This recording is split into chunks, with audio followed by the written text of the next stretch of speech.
This is Behind the Headlines, with behind-the-scenes analysis on issues affecting Pennsylvanians, sponsored by the Susquehanna Valley Center for Public Policy. Now, here's your host. From Philadelphia to Erie and from Scranton to Pittsburgh, it's Behind the Headlines. I'm Charlie Greenewald, Senior Fellow of the Susquehanna Valley Center for Public Policy. I'm joined by my co-host, Mara Donnelly. Mara, welcome. Hello, Charlie. It's nice to see you. And in the new year, one of the things that will continue to be a large issue in Pennsylvania is education and higher education in Pennsylvania. We're fortunate to have with us today one of the best people in the Commonwealth of Pennsylvania to talk about higher education, Ken Mash, who is president of APSCUF, the Association of Pennsylvania State College University Faculty. Ken, what's new? What are the concerns that APSCUF has coming into the new calendar year? Well, first of all, hello again. Hello. Charlie. Nice to see you. Nice to have you Good back. to be here again. Our concern is really always with our students, and we have real questions about affordability and what it is that the Commonwealth is going to do, what the national government's going to do to try and make public higher education more affordable. We have seen a situation now where it's really cost about $100,000 for a 4-year education at one of our universities, and we've seen those costs go up and up and up over the last few years. We have not kept up as far as our state allocation goes. We're at like 1997, 1999 levels of funding, and it still costs money to run the university, so we've seen increasingly the cost being pushed down to students.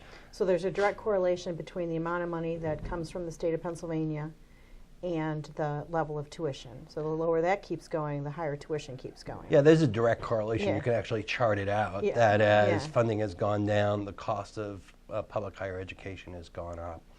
And for me and for my colleagues, for the most part, we really truly believe in the mission of the state system of higher education, which is to provide a high quality education at an affordable cost. And when you have these kind of economic pressures and financial pressures constantly, you really put both things at risk.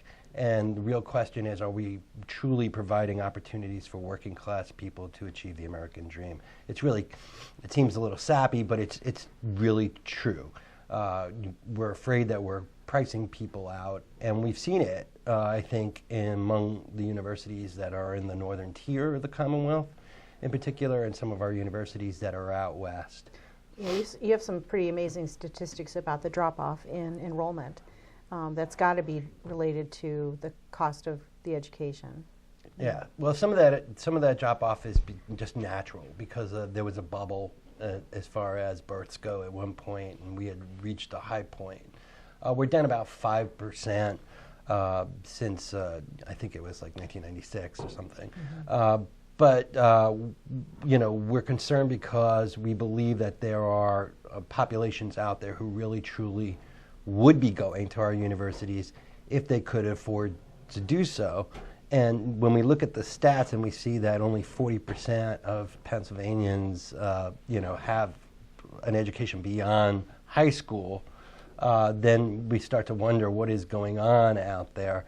And we know, too, that the number of students that we have that fill out FAFSA forms in Pennsylvania and apply for scholarships, that's well below the national average. So we need to be doing things to encourage students to apply for financial aid, but we also seriously need to look at what we're doing to our future by not properly funding public higher education.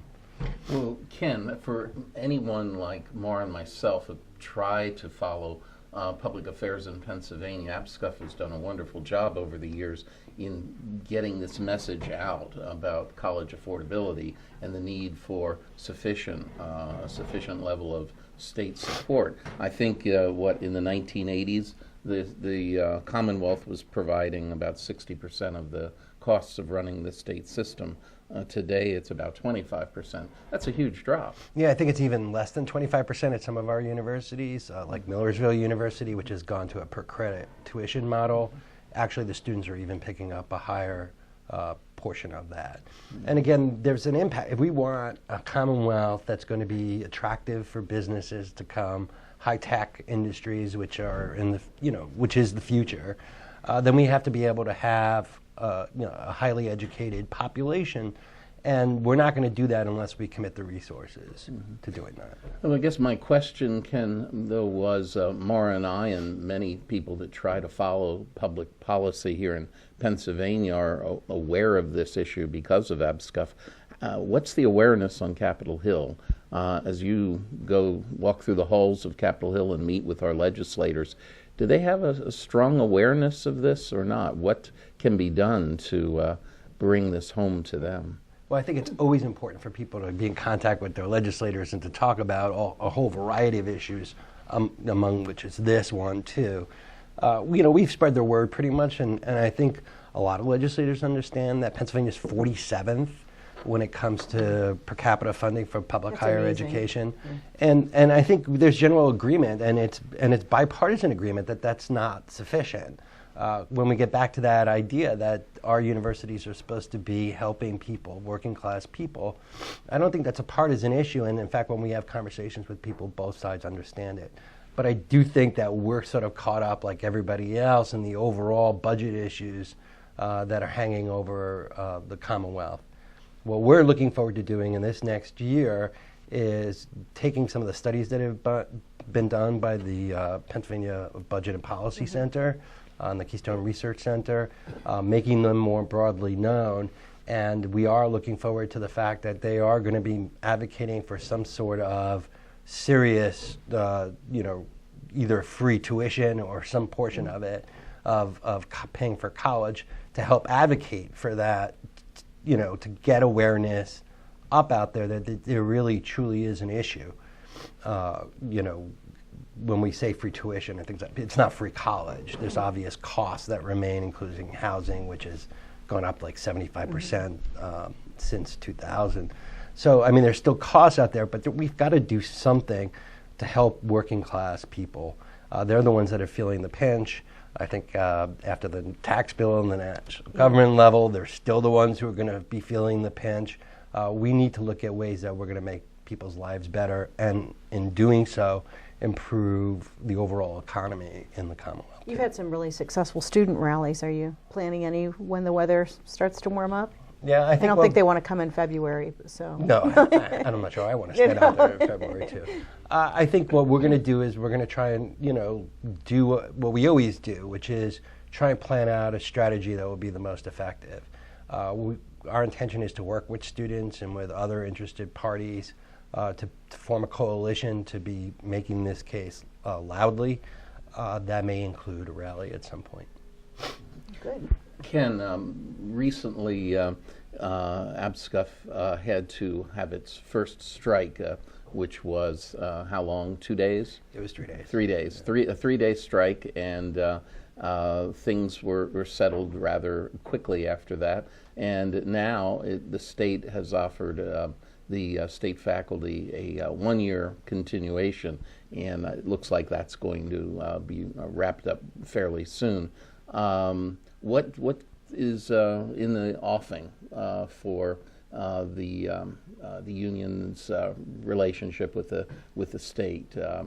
How does that look? Well, when it comes to negotiations, first of all, I think everybody agrees that a strike is a failure on everyone's part. So we've talked to them already about what can we do to make the process better. And I think we're going to be focused on doing that in this extra time that we have. But we continue to be concerned about the role that the faculty play at our universities. Nobody works with students more than the faculty do. Nobody understands academia like the faculty do who are in their disciplines. But yet we've seen a reduced voice for faculty. And there's been some attacks on the union itself as being the representative of the faculty.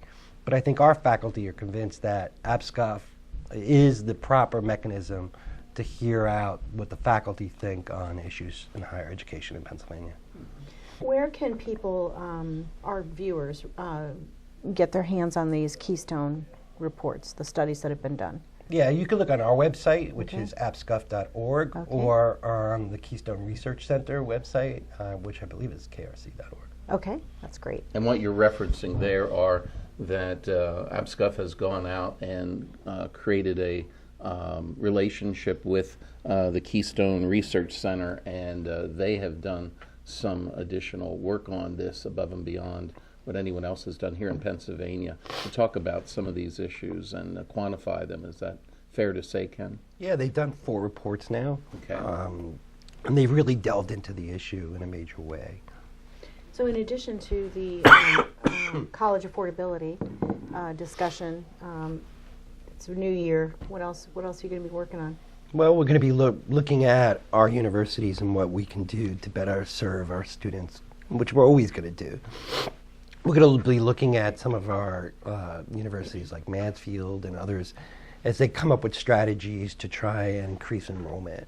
And as I was suggesting before, we're going to heavily push to try and reach out to high school students to get them to fill out financial aid forms and do things like that to show them that there is still the possibility of getting this degree, which study after study shows pays off in the long run for students. One of the questions, Ken, that's out there as we approach the end of our time together is some people over the years have wondered about the future of some of the schools with lower enrollments and from areas that are less populated, such as Mansfield, for example. What does the union foresee as the future for the whole system for the 14 universities? Well, we tend not to look at our universities as solely regional universities, and we believe that if the universities were truly affordable, they would be attracting people from all across the Commonwealth. Again, we have a very different perspective. We put first the mission of what our universities are supposed to be, and I think it's dangerous when we start pointing to universities and we're saying universities are failing, when I think the overall problem is we're just not supporting those universities. So what we need to do is to properly support those universities, properly support students who want to attend those universities, because the overall goal continues to be to provide opportunities to students. So, that's what we focus on. For us, the universities themselves are just the instruments by which you obtain that goal. Okay. Okay, well, we are at the end of our time. We wanted to, Maura and I have other questions. We'll just have to hold those for the next time you come back, Ken.